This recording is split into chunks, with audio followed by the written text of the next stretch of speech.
In this tutorial, I'm going to show you 5 Google Sheets features you should be using every day.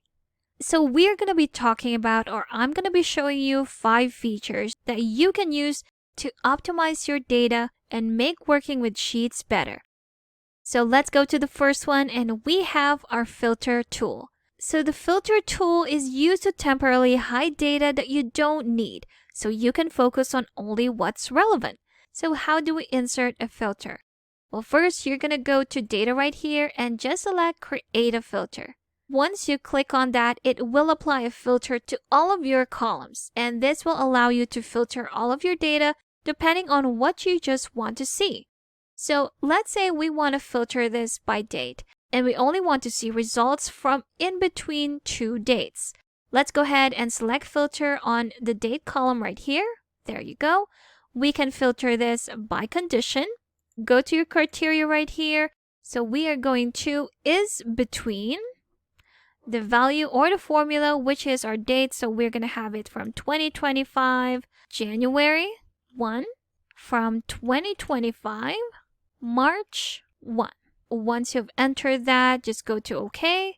And now we're only displaying data that are between those 2 dates right there.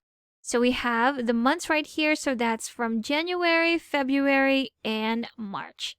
And there you have it. And if you want to keep filtering your data, you can do so. Let's say we only want to see the laptop products in our results. So go to product column, go to the filter on the right side. So this time we're going to filter by values. We're going to clear everything that's selected and just select laptop right there. Click on OK. And here we have it.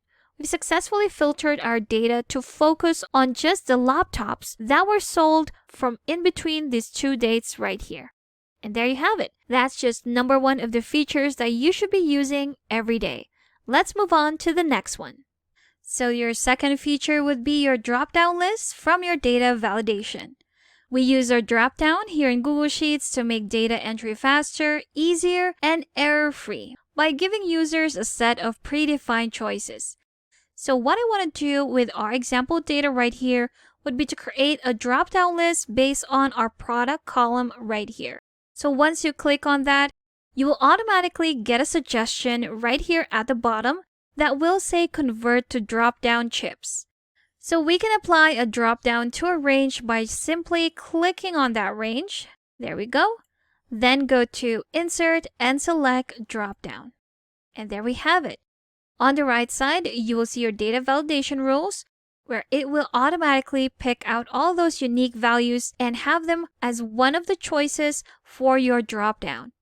So we have our headphones, our keyboard, laptop, monitor, mouse, phone, and tablet, which is also already selected on each of those drop-downs. Click on Done, and there you have it.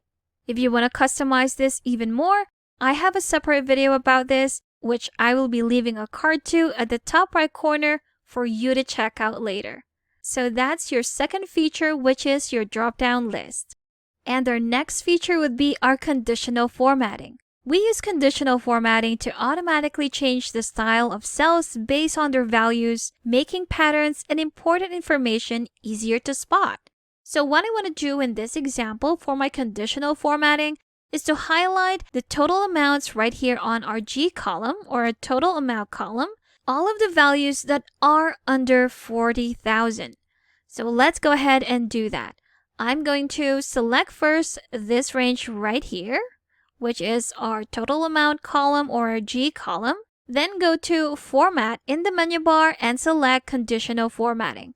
Once you click on that, the conditional format rules will appear on the right side. So we have our range, which we've already selected or pre-selected before doing conditional format. Then we have our format rules. So this is basically the condition that we're applying to those cells, and the only ones that meet these conditions will be the ones that will be formatted. So if we click on this one and have it to less than or equal to the amount of 40,000, there we go. And automatically it already highlights those values within that column. And if you want to change how it's formatted, we have our formatting style right here below. So let's say we want it highlighted in red. There you have it. have the text in white so it's in contrast to the fill color of the cell, and maybe put it in bold. There you have it. So whatever formatting style you've chosen here will automatically be applied to all of the values that meet your conditions. Click on Done, and there you have it. So that's your conditional formatting as your third feature that you should be using every day. Moving on to our next feature, which would be our pivot tables. So we use pivot tables to quickly summarize and analyze large amounts of data without changing the original dataset. This is especially useful when you need to group, count, or total information like sales by month, grades by subject, or expenses by category. So how do we create a pivot table with this existing data? Well, first, what you're going to do is to select your entire data. You can do that in a lot of ways, and I do have a separate video talking all about this. I'll be leaving a card at the top right corner for you to check out later. So going back to creating our pivot table, once you've selected your entire dataset, just go to Insert here in the menu bar and select Pivot Table. It will allow you to choose where to insert that pivot table. You can have it in a new sheet, like what we're going to do right now, or into an existing sheet. Again, that's totally up to you. So I'm just going to go to a new sheet and click on Create. There we have it, and this is a new tab where it will say Pivot Table 1, so we have the different columns from our data. And we can insert these either in our rows, columns, values, or filters. Or you can also select the suggested data right here. So if we go to one of the suggested ones, click on it, and there you have it. You have the products for your rows, the sum of quantity for those products, and the sum of the total amount for those products. If you go to the right side, you will see which ones are under your rows and your values. If you want to delete one, let's remove the quantity. You can just click on the X mark at the top right corner and it will disappear from your pivot table. Next one, if we do want to add more to our values, let's say our unit price, there you go, it will be added to your pivot table as well. If you also want to filter your pivot table, I have a separate video about this, which I'll be leaving a card at the top right corner for you to check out later. And there you have it. That's how we can summarize and analyze large amounts of data using our pivot table here in Google Sheets. And finally, for our last feature, we have our charts and graphs. So our charts and graphs are used to visually represent data, making patterns, comparisons, and trends easier to understand at a glance. They're especially helpful when sharing results such as showing sales growth, student performance, or budget breakdowns. So how do we insert or create our graphs for our example right here? Well, first, I'm just going to select my entire data, go to Insert, and select Chart right here. If we click on that, it will automatically pre-suggest a type of chart for our data. So on the right side, we have our chart editor where we can change the type of chart that we want, the stacking, the data range, and all that. So for this one, I actually want to use a pie chart. So if I go to chart type right here, click on that drop down, select the pie chart, and there you have it. The next thing I want to do is to have a label for this, and I want this for the products. So if I click on product right here, there you have it. All of the products are separate on this pie chart.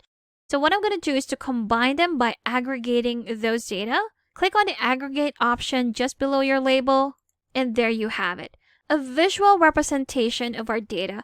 Now, if you want to customize the look of your charts, you can check out another video that I've created. I'll be leaving another card at the top right corner for you to check out later. So those were 5 features that you should definitely be using every day here in Google Sheets. We have the first one, again, we have our filter. Next one, our drop down. Third one, our conditional formatting. Fourth one, our pivot table. And lastly, our charts. And if you still need some extra help with Sheets, I've got a free guide linked in the description below that you can check out. Thank you for watching this quick tutorial. Make sure to subscribe for more helpful videos, and I will see you in the next one.